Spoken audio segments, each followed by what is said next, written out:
제가 가지고 있는 성경 331면에 있는 데살로니가전서 3장입니다. 우리가 지난주에 함께 읽었는데 상반절까지만 보았고요. 오늘은 나머지 하반절 함께 나누도록 하겠습니다. 3장 1절에서 10절까지 한 절씩 교도하도록 하겠습니다. 제가 먼저 1절 공부하겠습니다. 이러므로 우리가 참다 못하여 우리만 아덴에 머물기를 좋게 생각하고 우리 형제 곧 그리스도의 복음을 전하는 하나님의 일꾼인 디모데를 보내노니 이는 너희를 굳건하게 하고 너희 믿음에 대하여 위로함으로 아무도 이 여러 환난 중에 흔들리지 않게 하려 함이라. 우리가 이것을 위하여 세움 받은 줄을 너희가 친히 알리라. 우리가 너희와 함께 있을 때에 장차 받을 환난을 너희에게 미리 말하였는데 과연 그렇게 된 것을 너희가 아느니라. 이러므로 나도 참다 못하여 너희 믿음을 알기 위하여 그를 보내었노니 이는 혹 시험하는 자가 너희를 시험하여 우리 수고를 헛되게 할까 함이니 지금은 디모데가 너희에게로부터 와서 너희 믿음과 사랑의 기쁜 소식을 우리에게 전하고 또 너희가 항상 우리를 잘 생각하여 우리가 너희를 간절히 보고자 함과 같이 너희도 우리를 간절히 보고자 한다 하니 이러므로 형제들아 우리가 모든 궁핍과 환난 가운데서 너희 믿음으로 말미암아 너희에게 위로를 받았노라. 그러므로 너희가 주 안에 굳게 선즉 우리가 이제는 삶이라. 함께 읽습니다. 우리가 우리 하나님 앞에서 너희로 말미암아 모든 기쁨으로 기뻐하니 너희를 위하여 능히 어떠한 감사로 하나님께 보답할까. 주야로 심히 간구함은 너희 얼굴을 보고 너희 믿음이 부족한 것을 보충하게 하려 합니다. 아멘.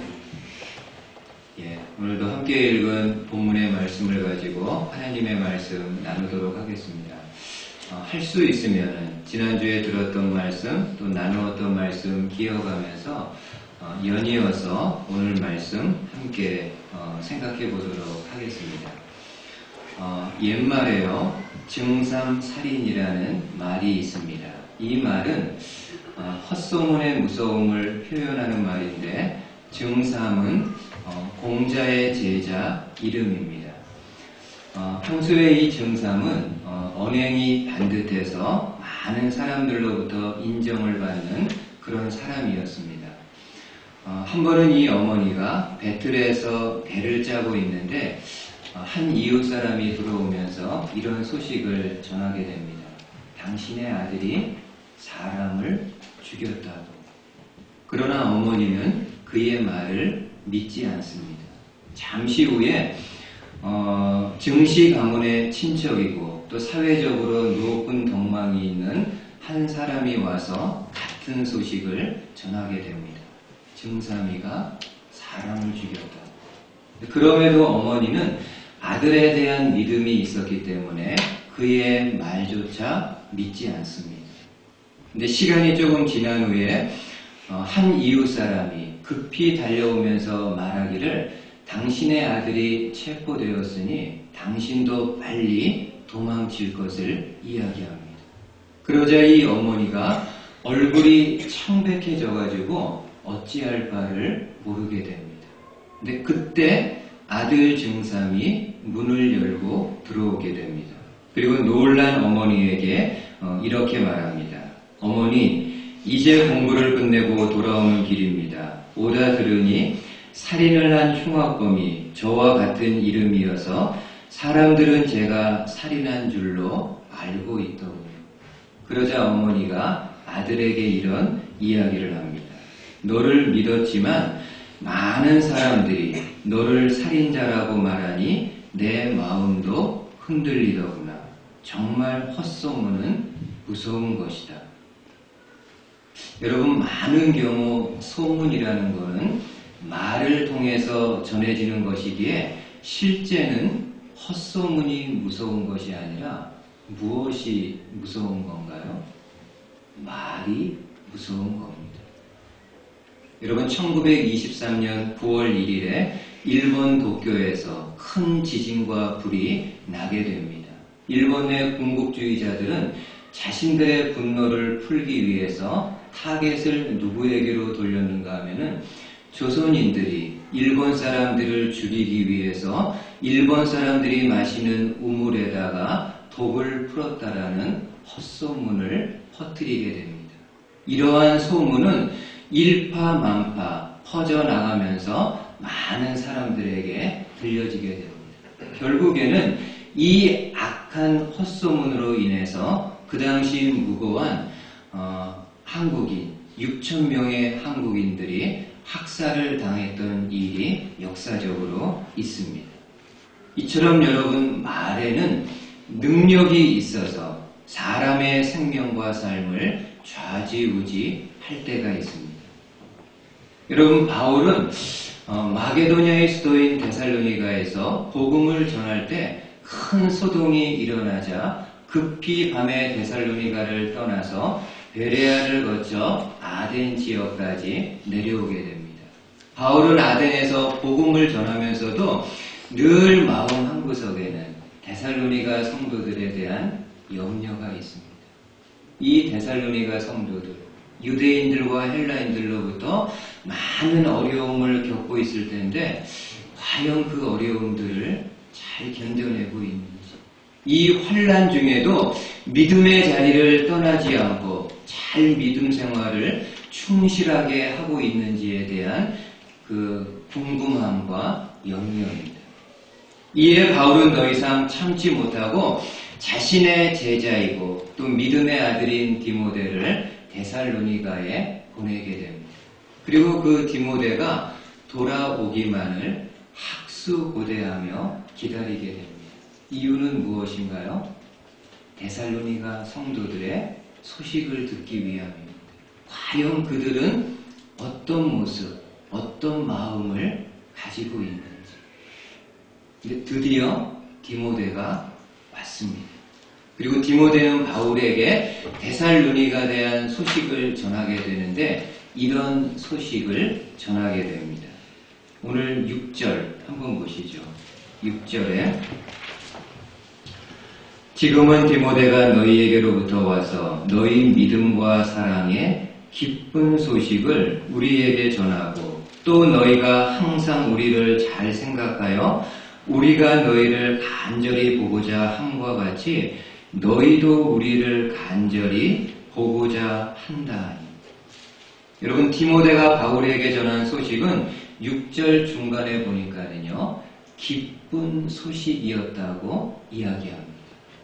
어떤 기쁜 소식일까요? 디모데가 데살로니가에 가보니까는 이 엄청난 환난 중에도 데살로니가 성도들이 추호의 흔들림도 없이 그 믿음의 자리를 잘 지키고 있습니다.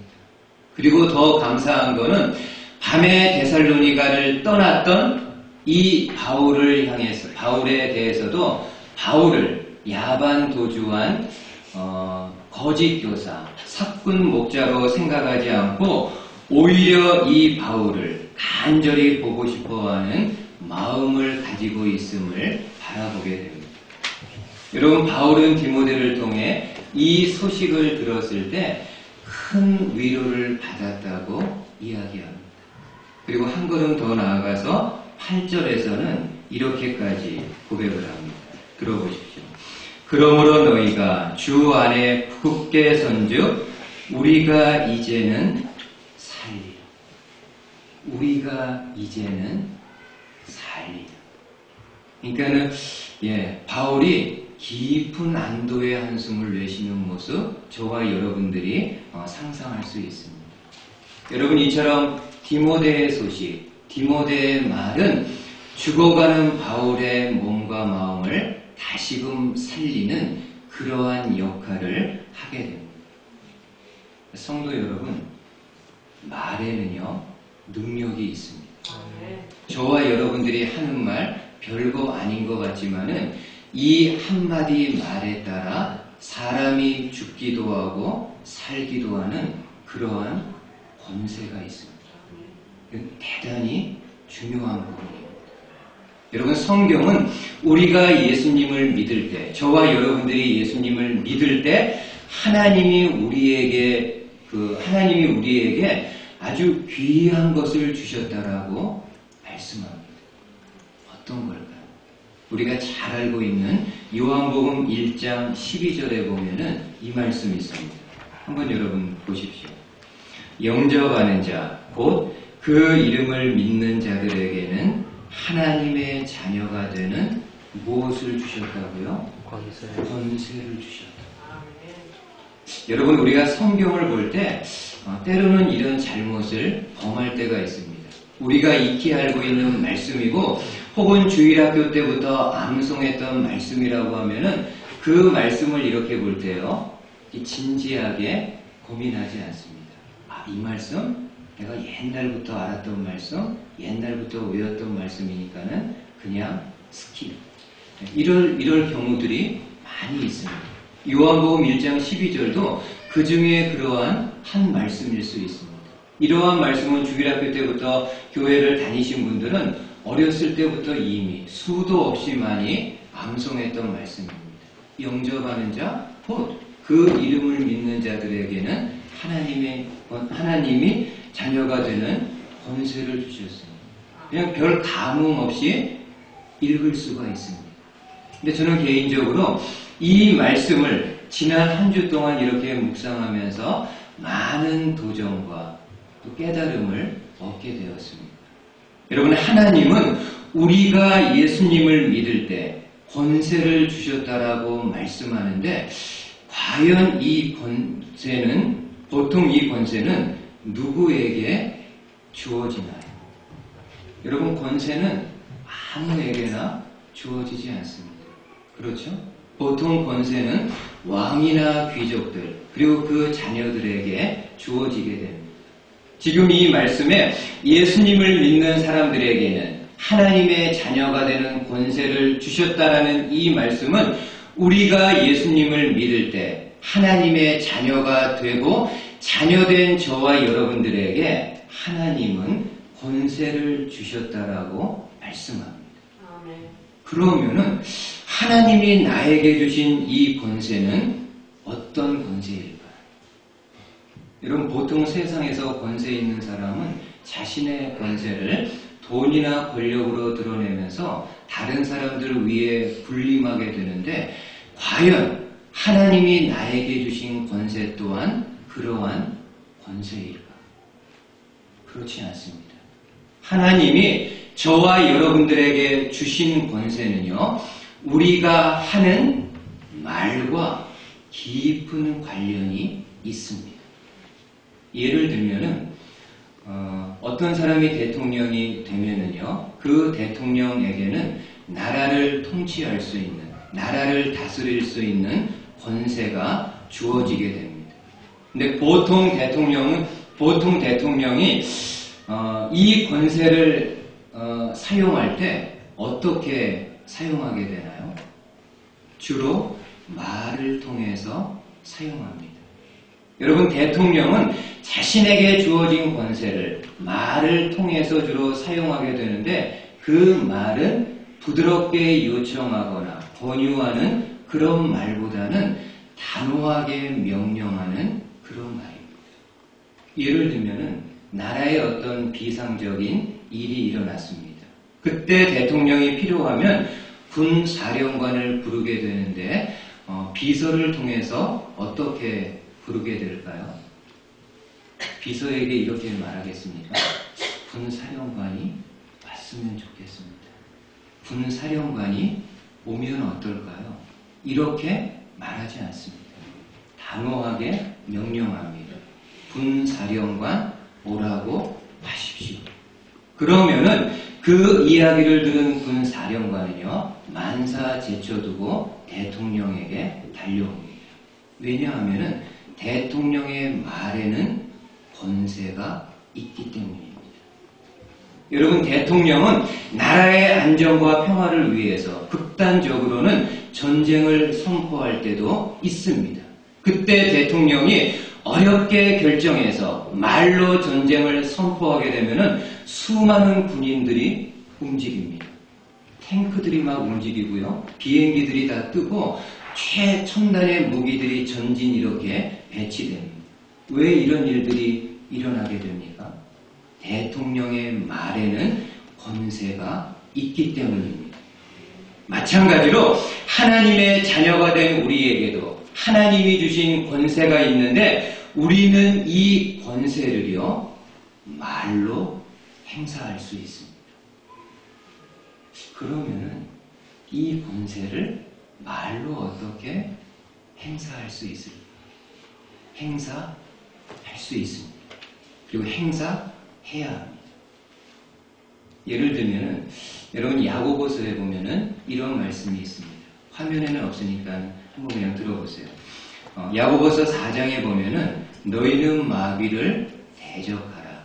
그리하면 마귀가 너희를 피하리라는 말씀이 있습니다. 주님은 우리를 향해서 마귀를 대적하라고 말씀합니다. 어떻게 마귀를 대적할 수 있을까? 한번 여러분들도 생각해 보십시오. 성경은 우리에게 마귀를 대적하라고 말씀하고 있는데 과연 저와 여러분들이 어떻게 마귀를 대적할 수 있을까? 치고받고 싸우는 것으로 대적할 수 있을까요? 좋은 무기를 가지고 마귀를 대적할 수 있을까요? 그렇지 않습니다. 보통의 마귀는 우리 눈에 보이지 않는 본인의 존재를 잘 드러내지 않는 것이기 때문에 저와 여러분들이 치고받는 그런 싸움으로 대적할 수 있습니다. 유일하게 대적할 수 있는 것은 권세 있는 말을 통해서입니다. 때로 저와 여러분들의 마음 가운데 이런저런 두려운 마음이 생길 때가 있습니다. 어두운 마음, 부정적인 마음, 우울한 마음, 또 근거 없는 여러 가지 염려스러운 마음들이 저와 여러분들의 마음 가운데 생길 수가 있습니다. 이러한 생각들을 저와 여러분들의 마음이 그대로 그냥 이렇게 아무런 경계 없이 내어놓게 되면은 정말 우리의 몸과 마음은 황폐하고 피폐한 삶이 될 수가 있습니다. 근데 여러분 성경은요 분명히 말씀을 합니다. 두려운 마음은 하나님이 주시는 것이 아니라 사단이 주는 마음이라고 말씀합니다. 저와 여러분들의 마음속에 계속해서 두려운 마음, 부정적인 마음, 힘든 마음이 생기는 것은 하나님이 주시는 마음이 아니고 사단이 주는 마음이라고 분명히 말씀합니다. 그렇다면 저와 여러분들의 마음속에 끊임없이 계속해서 부정적이고 어두운 마음, 우울한 마음, 두려운 마음이 생기는 것은 하나님이 주시는 마음이 아니고 사단이 주는 마음이기 때문에 저와 여러분들은 사단을 대적해야 합니다. 어떻게요? 하나님이 주신 권세의 말을 가지고 우리 마음속에 자꾸 두려운 마음이 들으면요 이렇게 선포하십시오. 내 안에 두려움을 주는 사단은 내 마음에서 물러가라. 단호하게 명령하는 겁니다. 물러갔으면 좋겠습니다. 물러가면 어떨까요? 이렇게 하는 것이 아니라 저와 여러분들의 마음속에 계속해서 어두운 마음, 우울한 마음, 나를 힘들게 하는 마음이 생기게 되면은 이 마음은 하나님이 주시는 마음이 아니고 사단이 주는 마음이기에 우리의 말의 권세를 가지고 명령하는 겁니다. 내 마음에 나를 힘들게 하고 자꾸 부정적인 생각으로 끌고 가는 사단은 내 안에서 물러가요. 여러분 우리가 이렇게 강히 이야기할 수 있는 것은 저와 여러분들이 그러한 능력과 힘이 있기 때문에 그런 것이 아니라 우리 안에 예수 그리스도의 이름이 있기 때문입니다. 아멘. 여러분 사도행전 베드로의 사건 기억하시나요? 베드로가 성전 미문에서 안진뱅이를 바라보게 됩니다. 아마도 그 당시 안진뱅이가 베드로를 향해서도 무엇인가 주기를 바라면서 부고를 했던 것 같습니다. 그때 베드로가 뭐라고 이야기합니까? 내게는 은과 금은 없지만 내게 있는 것으로 너에게 줄 것이 있는데 나사렛 예수 그리스도의 이름으로 명하노니 일어나 걸어라. 권유하거나 부드럽게 이야기하지 않습니다. 단호하게 이야기합니다. 나사렛 예수 그리스도의 이름으로 말하노니 일어나 걸어라.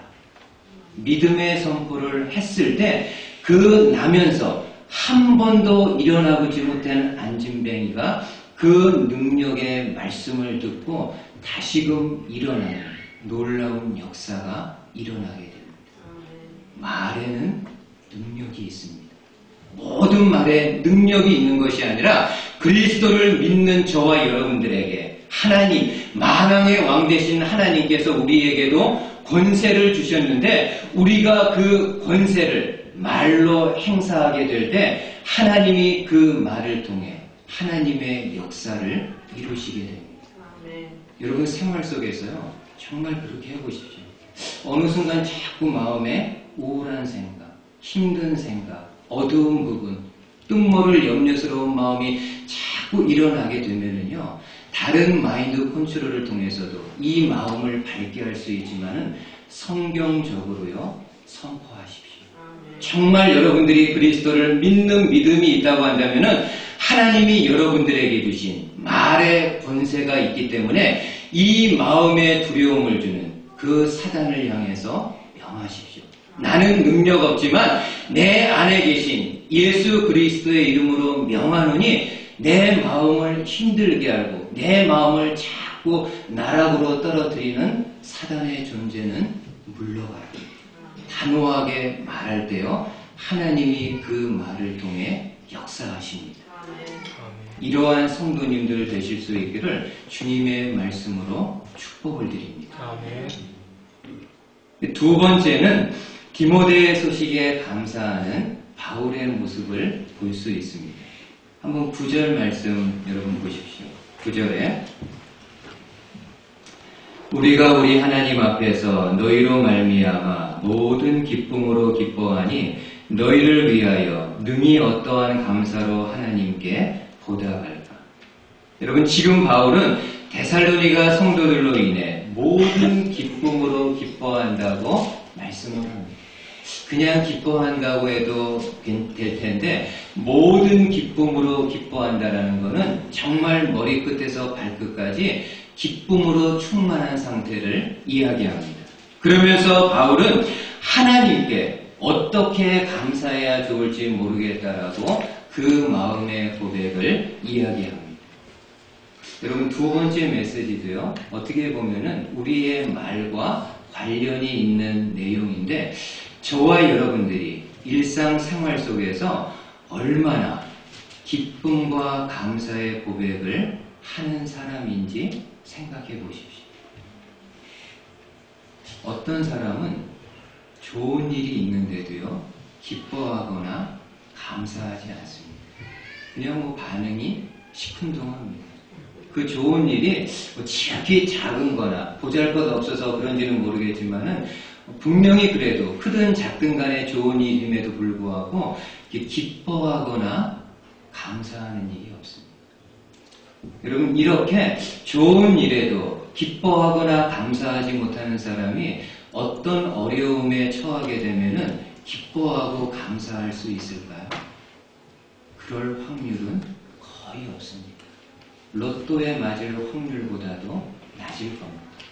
근데 반면에 어떤 사람은 아주 작은 일인데도 불구하고 크게 기뻐하고 크게 감사하는 사람이 있습니다. 다른 옆에 있는 사람이 볼 때는 아무것도 아니고 나 같은 건 기뻐하거나 감사할 내용이 아님에도 그 본인은 크게 기뻐하고 감사하는 사람이 있습니다. 여러분 이러한 사람이 어떤 고난과 어려움에 처하면은 어떨까요?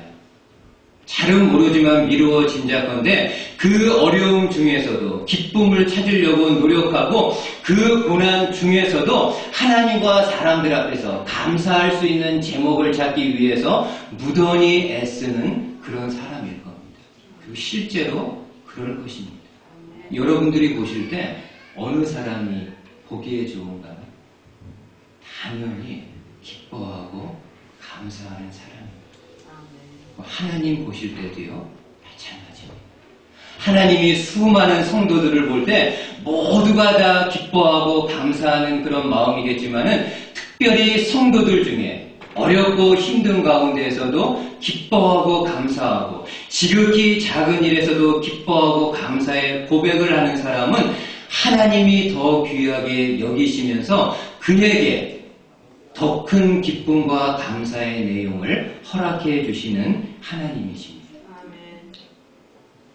지난번 성부 영신 예배 때 나누었던 말씀이 있는데 좀 한 부분을 좀 한 번 더 소개하도록 하겠습니다. 그 당시에 많이 못 나오셨기 때문에 한 번 더 좀 전해도 괜찮을 것 같습니다. 여러분 빌립보서에 보면은요, 또 우리에게 많이 알려진 이런 말씀이 있습니다. 한번 들어보십시오. 빌립보서 4장. 아무것도 염려하지 말고 다만 모든 일에 기도와 간구로 너희 구할 것을 감사함으로 하나님께 아뢰라. 그리하면 모든 지각에 뛰어난 하나님의 평강이 그리스도 예수 안에서 너희 마음과 생각을 지키시리라. 여러분 이 말씀은 아무것도 염려하지 말고 오직 기도와 간구로 하나님께 아뢰게 되면은 하나님의 평강이 그리스도 예수 안에서 너희 마음과 생각을 지키실 것이라는 약속의 말씀입니다. 특별히 6절 하반절에 보시면은요, 우리가 하나님께 아뢰을 때 어떻게 아뢰라고 말씀하나요? 감사함으로 아뢰라. 하나님께 기도할 때마다 하나님 이거 주십시오. 하나님 적어 주십시오. 하나님 왜 안 주십니까? 하나님 언제 주실 겁니까? 이렇게 하나님 앞에 떼쓰고 방청하는 기도만 하지 말고 하나님께 감사의 고백을 올려드리라. 하나님 이것도 해주셨군요. 하나님 이것도 하나님의 손길이 있습니다. 이것도 하나님의 보이지 않는 손길이 있었군요. 이렇게 하나님께서 이루어 주신 것에 대해서 작은 것이지만은 감사의 고백을 올릴 것을 이야기를 하게 됩니다. 여러분 누군가가 천국과 지옥을요 이렇게 비유한 사람이 있습니다. 천국은 감사가 넘치는 곳이고 지옥은 원망과 불평이 넘치는 곳이다. 우리가 안 가봤지만은요 충분히 그러리라고 생각을 합니다. 하나님의 나라에는 성도들과 성도들 사이에 온통 감사함이 넘쳐나는 곳일 것입니다. 그러나 지옥에는 그 지옥에 있는 사람들이 입에서 나오는 모든 말들이 원망과 불평과 분노의 표현들일 것입니다. 그러면은 이 땅에서도요 마찬가지일 것입니다. 아무리 가난하게 살고 허름한 집에 산다 할지라도 그 안에 가족들이 서로 감사하고 감사의 마음이 있으면은요 돈이 없어서 불편한 삶은 살 수 있지만 그 가정은 천국입니다. 반면에 아무리 돈이 많고 부중궁궐 같은 좋은 집에 산다 할지라도 그 식구들이 입에서 나오는 것이 원망과 불평이고 서로를 향해서 분노의 말들을 하게 되면은 아무리 호화롭게 좋은 음식 먹고 산다 할지라도 그곳은요 지옥입니다. 그렇지 않겠습니까? 가시방석이죠. 그러니까 감사가 있는 곳에 하나님의 평강이 있고 하나님의 은혜와 축복이 있습니다. 우리나라 명지전문대 손태영 교수가 있습니다. 이 손 교수는 어릴 때 소아마비로 한쪽 다리를 심하게 절개된 사람입니다. 초등학교를 다니는데 참 못된 학생들 예나 지금이나 있었던 것 같습니다. 어린 학생이 다리를 너무 심하게 저르니까 또 뛰면은 얼마나 그게 정말 우스꽝스럽고 표가 많이 납니다. 학생들이 아마 많이 놀렸던 것 같습니다. 또 그 중에 심한 아이들은 성교수를 향해서 돌멩이를 던졌던 것 같습니다. 결국에는 그 성교수가 더 이상 초등학교를 다닐 수가 없어서 5학년 때 자퇴를 합니다. 어린 나이였지만은 어린 그 마음속에 하여튼 분노가 끓어오릅니다. 나에게 이렇게 대할 수 있는, 밤마다 잘 때마다 눈물로 밤을 지새우고요. 하나님 원망하고 부모님 원망하고 또 세상을 원망합니다. 이런 소년의 분노는요, 계속 이어져서 청년 때까지도 이 분노의 불길이 사그라들지 않습니다. 아니, 오히려 시간이 지날수록 그의 머리가 커질수록 사회에 대한 불만, 부모에 대한 불만, 하나님에 대한 절망스러운 마음들이 더 많이 생겨나게 됩니다. 근데 어느 순간 그렇게 하나님을 원망하던 어느 날요, 성교수가 이런 마음을 갖게 됩니다. 이제 더 이상 할 불평과 원망적인 부정적인 생각도 없다. 이제는 긍정적으로 낙관적으로 감사하며 살아보자. 얼마나 불평과 원망을 많이 했는지 본인 스스로도 느끼기에 이제 더 이상 할 불평과 부정적인 생각이 없다. 그러니까 본인이 할 수 있는 모든 불평, 원망 이런 생각을 다 해서 그런지 모르지만은 더 이상 할 것이 없다라고 그렇게 생각이 들었던 것 같습니다. 성교수는 이러한 생각이 하나님이 본인에게 주신 응답으로 생각하고 다시금 가지 않았던 교회를 어머니를 따라서 다니게 됩니다. 그리고 그때부터요, 감사의 생활을 시작하게 됩니다. 몇십 년을 원망과 불평을 하는 사람이 하루아침에 감사가 나올 수 있을까요? 안 나오죠. 뭐가 감사하다고? 다리는 계속 절고 취업은 안 돼요. 할 수 있는 것이 아무것도 없는데 무슨 감사가 나오겠습니까? 그럼에도 본인이 굳은 결의를 가지고 아주 작은 것에서부터 찾아서 어렵게 찾아서 하나님 앞에 감사하는 생활을 시작합니다. 운동하면 근육이 이렇게 늘어나는 것처럼요, 감사도 하면 할수록 늘어났다라고 고백을 합니다. 그래서 고등학교를 위한 검정고시, 대입을 위한 검정고시 다 패스하고요, 늦었지만은 대학에 진학하고 대학원까지 가서 공부를 합니다. 그리고 지금은 명지전문대학의 교수로 있습니다. 본인이 고백하기를 지금 내가 이렇게 이러한 사람이 될 수 있었던 것은 감사가 가져다준 하나님의 축복이라고 이야기합니다. 우리가 잘 알고 있는 사람 중에 우리뿐만이 아니죠. 전 세계인이 존경하는 전 남아프리카 공화국의 대통령이었던 만델라가 있습니다. 넬슨 만델라. 여러분이 아는 것처럼 대통령이 되기 전에요, 27년 동안을 감옥에서 생활한 사람입니다. 그가 감옥에서 출소할 때 70이 넘은 나이에 감옥에서 출소를 하게 됩니다. 그 수많은 취재진들이 그 감옥 앞에서 장사진을 이루면서 넬슨 만델라가 나오기만을 기다립니다. 칠순의 노인이 감옥문을 열고 나오는데 너무 건강한 모습으로 나오는 거예요. 기자 중에 한 명이 이런 질문을 합니다. 내가 알기로 이 감옥은 악명 높은 감옥으로 5년 정도만 수감되어 있어도 그 5년 동안 있는 사람, 몸과 마음이 다 황폐해져 가지고 나오는데 이 감옥에서 27년 동안 있었는데 어떻게 이렇게 건강하실 수 있습니까? 그때 넬슨 만델라가 이렇게 말합니다. 나는 감옥에서 하나님께 늘 감사했습니다. 하늘을 보고 감사하고 땅을 보고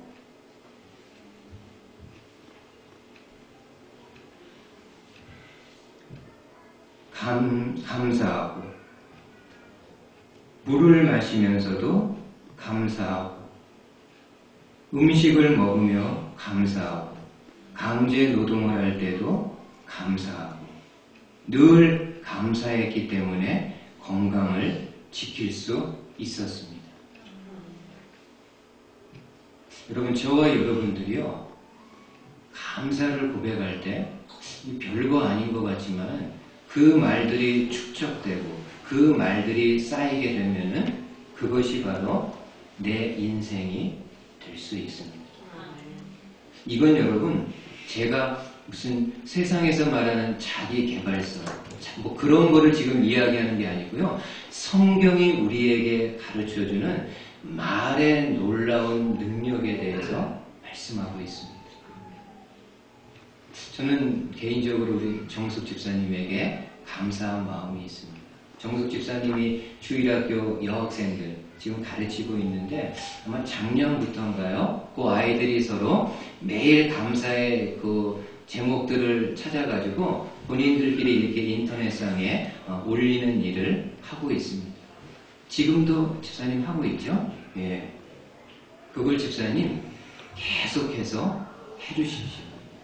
그래서 우리 자녀들이 어렸을 때부터 좀 형식적이라 할지라도 하루를 마감하면서 감사한 제목 몇 가지를 찾아서 계속 이렇게 올리고 본인이 이렇게 쓰게 되면은 그런 것들이 하나 둘 쌓이게 되면은요, 그 감사가 그 아이의 삶을 이끌어 갈 수 있습니다. 바라기는 저와 여러분들이요, 이런 감사의 사람이 되었으면 좋겠습니다. 어떤 개그맨이 이런 이야기 하더라고요.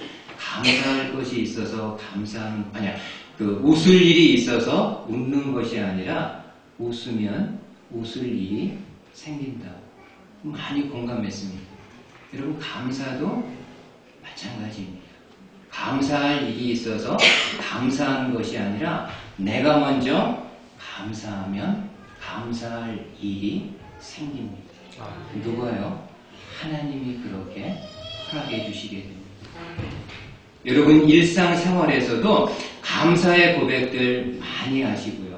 그 다음에 주님의 몸된 교회를 섬길 때에도 이 감사의 고백을 올 한 해 동안에 좀 많이 했으면 좋겠습니다. 이제 저와 여러분들의 입술에서 원망과 불평과 염려하는 말들은 주님의 몸된 교회 안에서 몰아내는 그런 한 해가 되었으면 좋겠습니다. 작년 한 해 동안에요, 함께했던 성도님들이 직장이 옮겨지고 또 리타이어에서 이런 여러 저런 것으로 흩어져가는 모습을 보면서 한편으로는 좀 속상하기도 하고 한편으로는 서운하고 또 힘든 마음도 일어날 수 있습니다. 그러나 성도 여러분, 올해부터는요, 그러한 마음 내려놓고요, 없는 사람 아쉬워하는 것보다는 지금 옆에 있는 사람들 바라보면서 감사하고 또 이분들과 함께 하나님의 일을 위해서 할 수 있는 것들에 기뻐하고 감사할 수 있는 저와 여러분들 되시기를 바라겠습니다. 그때 하나님이 우리의 감사를 통해서 역사하시게 됩니다. 아멘. 한번 잠깐 눈을 좀 감아보시겠습니다.